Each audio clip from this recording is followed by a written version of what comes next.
Hello दोस्तों, welcome to sleepy classes. Geography के prelims की शुरुआत करते हैं, लेकिन उससे पहले अगर आप इस साल प्रीलिम्स दे रहे हैं, स्लीपी क्लासेस लेके आया है एक बहुत ही होलिस्टिक कोर्स। आपका पूरा सिलेबस जो है कंसोलिडेट हो जाएगा, स्टैटिक और करंट अफेयर्स दोनों टॉपिक वाइज इस पर्टिकुलर कोर्स में। हर क्लास के बाद एमसीक्यूज या मॉड्यूल क्विजेस आपके रेफरेंस के लिए, आपके इशू रेजोल्यूशन के लिए, टाइम टेबल के लिए। There are lot of mentors over here. कुछ सिलेक्टेड कैंडिडेट्स हैं, कुछ ऐसे कैंडिडेट्स हैं जिनका बहुत एक्सपीरियंस रहा है यूपीएससी के साथ, तो एक बहुत बढ़िया गाइडेंस के साथ आप आज भी अपनी प्रिपरेशन की शुरुआत कर सकते हैं। तो चलिए क्वेश्चंस की शुरुआत करते हैं। हमेशा मैं कहती हूँ कॉन्सेप्ट पे फोकस करें। क्वेश्चन सॉल्व करना एक पार्ट है आपकी तैयारी का, लेकिन नॉलेज गेन करना should be the actual goal. ठीक है जी, चलिए क्विकली देखते हैं। पहला क्वेश्चन है आपका वार्म फ्रंट से जुड़ा हुआ, तो वार्म और कोल्ड फ्रंट्स दोनों को यहां पर डिस्कस करेंगे। सेकेंड क्वेश्चन है स्टेपीज। स्टेपी क्लाइमेट आपने सुना होगा, टेम्परेट ग्रासलैंड जुड़े जो रहते हैं आपकी ज्योग्राफी से, उसमें जो है ये टॉपिक बहुत इंपॉर्टेंट है। हमने रिसेंटली स्टेपीज क्लाइमेट भी अपनी वर्ल्ड क्लाइमेट की सीरीज में जो है कवर किया है, आप उसको भी देख सकते हैं। चलिए तीसरा है क्वेश्चन अबाउट जूट। एनसीईआरटी से जो है क्वेश्चन लिया गया है। बहुत ज़्यादा जूट न्यूज़ में रहा है, बिकॉज जूट इंडस्ट्री जो है बहुत ज़्यादा स्ट्रेस में रही है, इस वजह से this becomes very important. Okay, tea board also becomes very important. So basically जो आपका टॉपिक है इंडस्ट्री से जुड़ा हुआ, जो यूजुअली आप मेंस के लिए पढ़ते हैं, लेकिन जो उससे एसोसिएटेड करंट अफेयर्स हैं यूपीएससी उनसे भी सवाल पूछती है, टी बोर्ड के बारे में पूछा जा चुका है। चलिए last question, again black cotton soil की बात हो रही है, आपको उसकी ओरिजिन के बारे में यहाँ पता होना चाहिए, लेकिन यहाँ पे I also want to discuss mains के पर्सपेक्टिव से भी कुछ, इस वजह से ये क्वेश्चन यहाँ पर दिया गया है। तो चलिए क्विकली सॉल्व करते हैं question. Which of the following are true for warm fronts. ये एक फ्रंटल सरफेस है जो कि डाउनवर्ड स्लोप होती है, जो warm air actively cold air के ऊपर मूव करती है। दूसरा, जब वार्म एयर इंटायरली कवर कर लेती है कोल्ड एयर मास को, राइट, तब क्या हम कहते हैं कि फ्रंटोलिसिस हो रहा है। नाउ थर्ड चीज क्या कहती है, ये जो वार्म फ्रंट्स हैं ये लाइट से मॉडरेट प्रेसिपिटेशन लेके आते हैं एक वाइड एरिया के लिए फॉर सेवरल आवर्स। तो कुछ सेकंड के लिए पॉज कीजिए, मैं आपको पूरा कॉन्सेप्ट समझाऊंगी, आंसर करने की कोशिश कीजिए और आपके तीनों ही स्टेटमेंट्स करेक्ट है।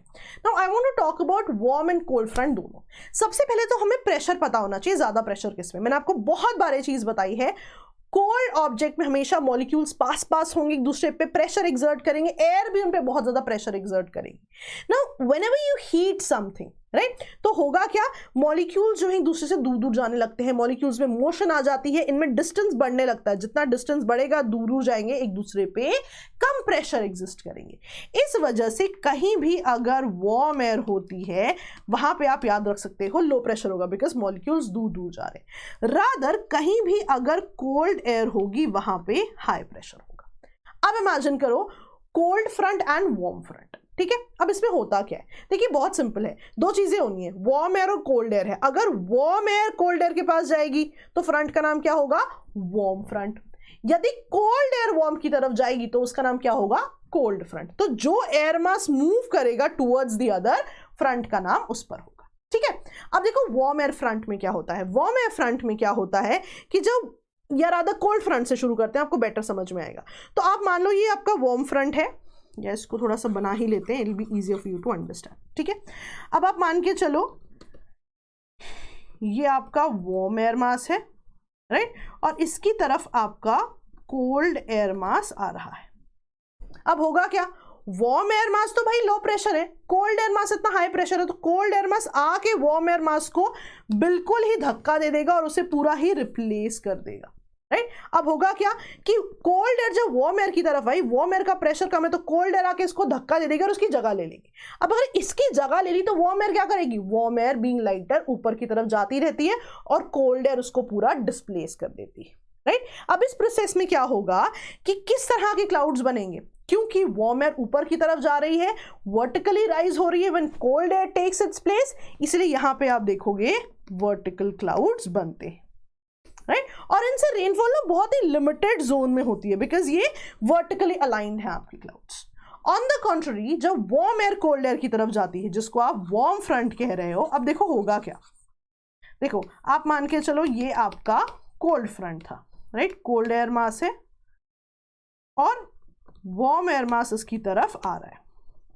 अब होगा क्या, दिक्कत कहाँ है, वार्म एयर मास का तो प्रेशर ज्यादा है ही नहीं, तो वार्म एयर मास जब कोल्ड एयर मास की तरफ जाएगा, कोल्ड एयर मास को वो डिस्प्लेस नहीं कर सकता, क्योंकि कोल्ड एयर मास का प्रेशर इतना ज्यादा है, वो वहीं बनी रहती है। तो वार्म एयर मास के पास रास्ता क्या है, वो यहाँ पे पहुंच के इसके ऊपर ही सेटल हो जाएगा। अब जैसे जैसे इस रीजन पे ये सेटल होते जाएंगे, यहाँ पे बनते जाएंगे क्लाउड्स।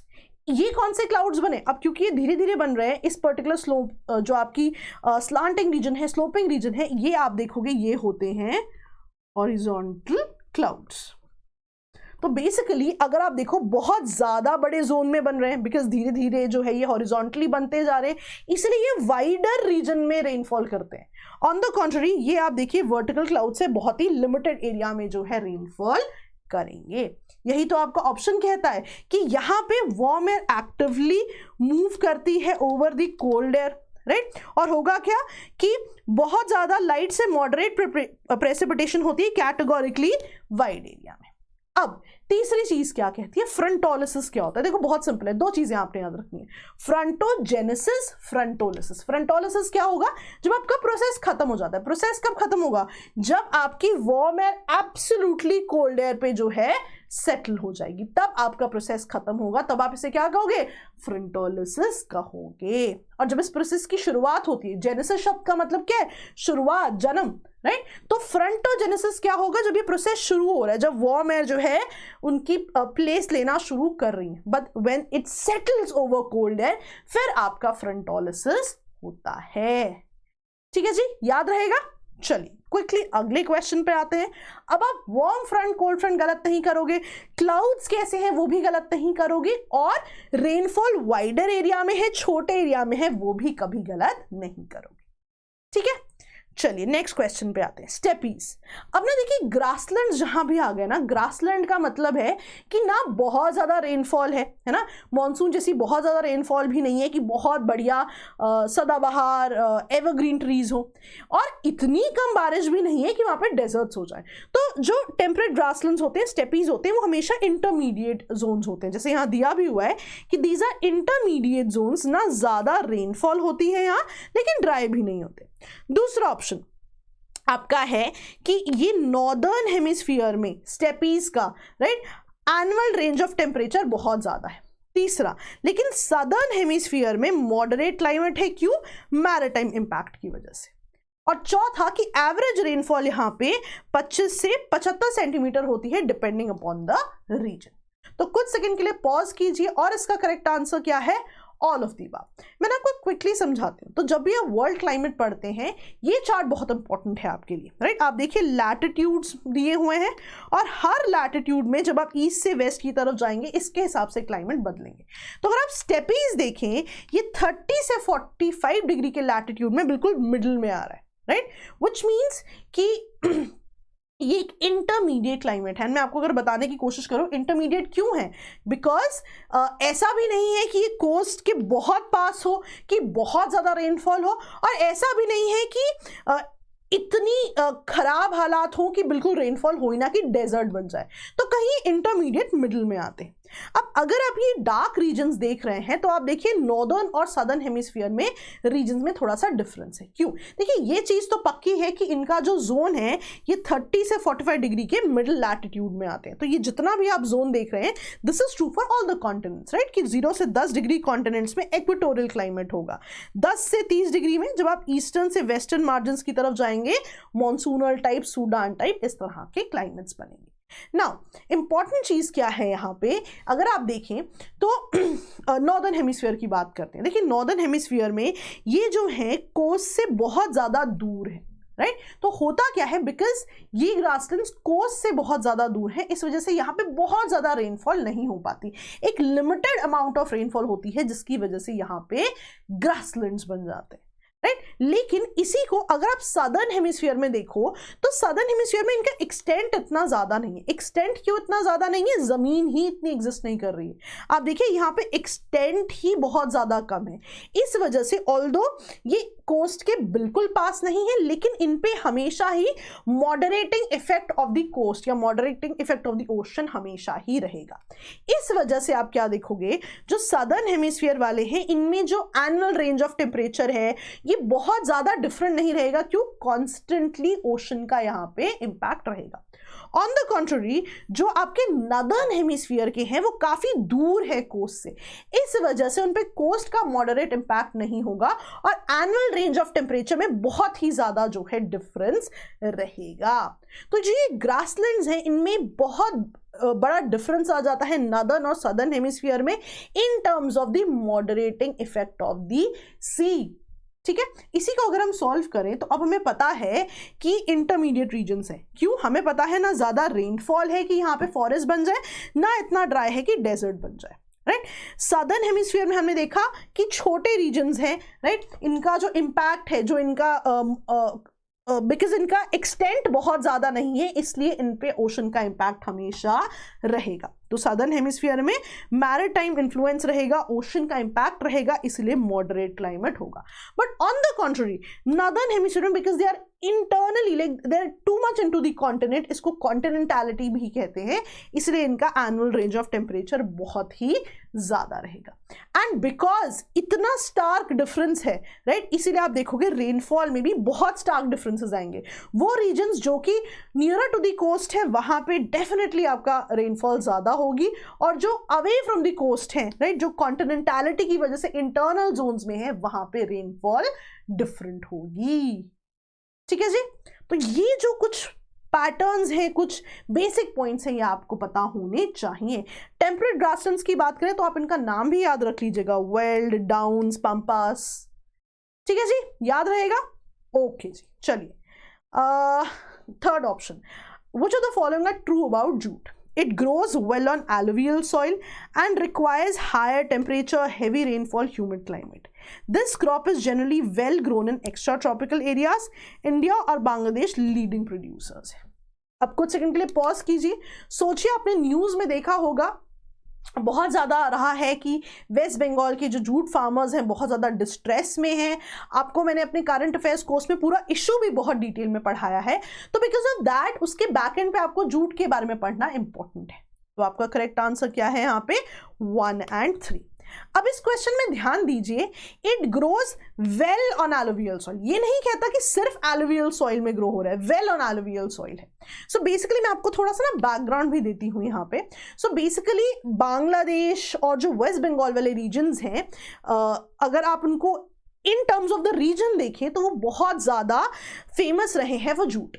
प्री इंडिपेंडेंस तो थे, पोस्ट इंडिपेंडेंस क्या हुआ कि जब बांग्लादेश और इंडिया अलग अलग हो गए उस समय पे जो प्रोड्यूसिंग एरियाज थे वो एक तरफ रह गए और जो मिल्स थी वो एक तरफ रह गई, लेकिन अभी भी ये दोनों रीजन्स जो है लीडिंग प्रोड्यूसर्स हैं। अब ये जो क्रॉप है, अगर हम एलुवियल सॉइल की बात करें तो वेस्ट बंगाल में being nearer to the coast आप देखोगे रेनफॉल बहुत ज़्यादा है, ह्यूमिड क्लाइमेट बहुत ज़्यादा है, तो हमेशा वेस्ट बंगाल को आपने रेफरेंस लेके मानना है। अब the best part in the question says that it grows well on, ऐसा नहीं कह रहा कि और कहीं ग्रो ही नहीं किए जा सकते।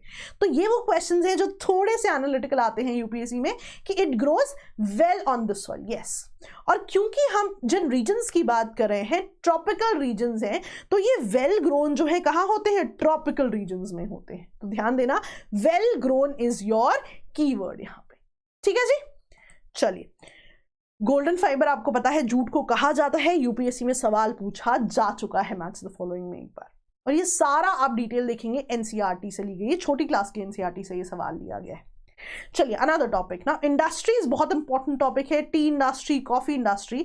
तो टी बोर्ड जो है पिछले साल न्यूज में था जिस वजह से ये क्वेश्चन पूछा गया है, तो टी बोर्ड के बारे में पूछा गया है। ऐसे questions we usually end up missing. We ensure that in our current affairs course हमने कॉफी बोर्ड, टी बोर्ड सभी को बहुत डिटेल में डिस्कस किया है।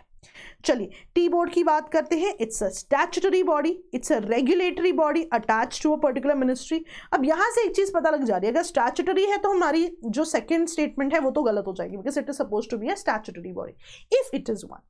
थर्ड, इनका हेड ऑफिस कहाँ है, इनके ओवरसीज ऑफिसेस कहाँ है।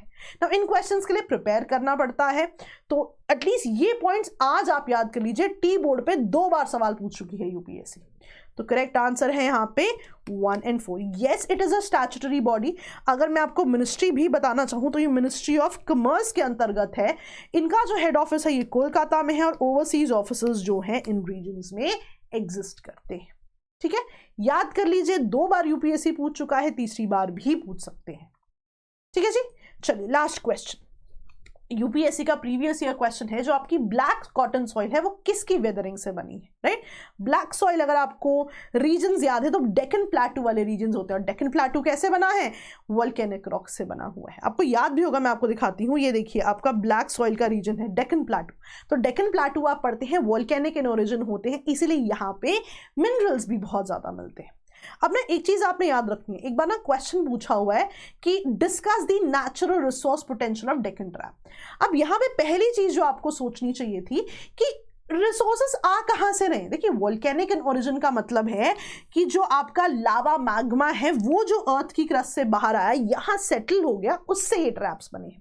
अब आपको पता है अर्थ के अंदर डिफरेंट मिनरल्स होते हैं, राइट, आयरन, एल्यूमिनियम। तो ये जब बाहर आते हैं, सेटल हो जाते हैं, सॉलिडिफाइड हो जाते हैं, यही छोटी छोटी रॉक्स के फॉर्म में मिलते हैं। लेकिन अभी देखिए ये इग्नियस रॉक है ना, क्योंकि अभी ये वोल्केनो से बनी हुई है, सॉरी लावा से बनी हुई है। इवेंचुअली जब ये मेटामॉर्फिज्म होगा, इसमें डिफरेंट फॉर्म्स में आएगी, इवेंचुअली ये गोल्ड, सिल्वर, कॉपर इनमें भी ट्रांसफॉर्म होगी, राइट। तो ऐसा नहीं है कि सारा सामान सिर्फ अंदर से आ रहा है अर्थ के जो आपका मैंटल है वहां से या बाकी जोन से, उसके बाद भी जो मेटामॉर्फिक रॉक्स बनती है, रॉक्स का मेटामॉर्फिज्म होता है, उससे भी यहाँ पे रिसोर्सेस बनते हैं, राइट। अब यहाँ पे एक कैच है, ये तो मैंने आपको जनरल पर्सपेक्टिव बता दिया। When the question says discuss the natural resources potential of Deccan trap, हमें ऐसा क्यों लगता है कि नेचुरल रिसोर्सेज सिर्फ और सिर्फ ये वाले हैं, राइट। सॉइल भी तो एक नेचुरल रिसोर्स है, हम सॉइल के बारे में बात कर सकते हैं। सॉइल की वजह से जो एग्रीकल्चर, जो क्रॉप्स वहां पे आ रही है, वो भी तो अपने आप में एक रिसोर्स है। तो इन चीजों को हमें जरूर ध्यान रखना है। हम ये गलतियां करते हैं, वहां पे आप देखिए रिवर्स भी तो एग्जिस्ट करती हैं, तो रिवर्स भी तो आपका नेचुरल रिसोर्स ही है। तो यही चीजें हैं जो हमें सीखनी है कि एग्जाम में एक बहुत ही नैरो नहीं बल्कि ब्रॉडर पर्सपेक्टिव होना चाहिए। Resources not only in terms of minerals but in terms of reverse, in terms of the soil, ये सब भी बहुत सिग्निफिकेंट रिसोर्स माने जाते हैं। ना आपके कन्वीनियंस के लिए हमने इस साल के, जो पिछले साल के जितने भी मेंस के क्वेश्चंस रहे हैं ज्योग्राफी के, उनको जो है हमने डिस्कस किया है विद इन एन आवर। सारे क्वेश्चंस जो है आप देख सकते हैं, आप इस वीडियो को ढूंढिए, देखिए और आप देखेंगे आपको काफ़ी नया पर्सपेक्टिव मिलेगा how to approach answer writing, क्योंकि इस लेक्चर में लाइन ऑफ थॉट, स्ट्रक्चर और ये भी बताया है कि किन पॉइंट्स से आप अपने आंसर्स को एनरिच कर सकते हैं, राइट। तो यही जो है दिसंबर तक का समय है जब आपको बहुत ज्यादा फोकस करना है मेंस पे। This lecture will actually help you, watch it and I can assure you बहुत कुछ नया आपको सीखने को मिलेगा। तो that was all for the day दोस्तों। क्रैश कोर्स के बारे में मैं आपको बता चुकी हूँ। बहुत ही ज़्यादा मेहनत कर रहे हैं सब लोग, बहुत ही ज़्यादा कंसेप्ट ओरिएंटेड और एलैबोरेट कॉम्प्रिहेंसिव कोर्स बनाने की कोशिश है। अब ज़रूर इस कोर्स से जुड़े और आप देखेंगे आपको बहुत बेनिफिट होगा प्रीलिम्स की प्रिपरेशन के लिए। So that was all from our and. All the best दोस्तों, बाय बाय।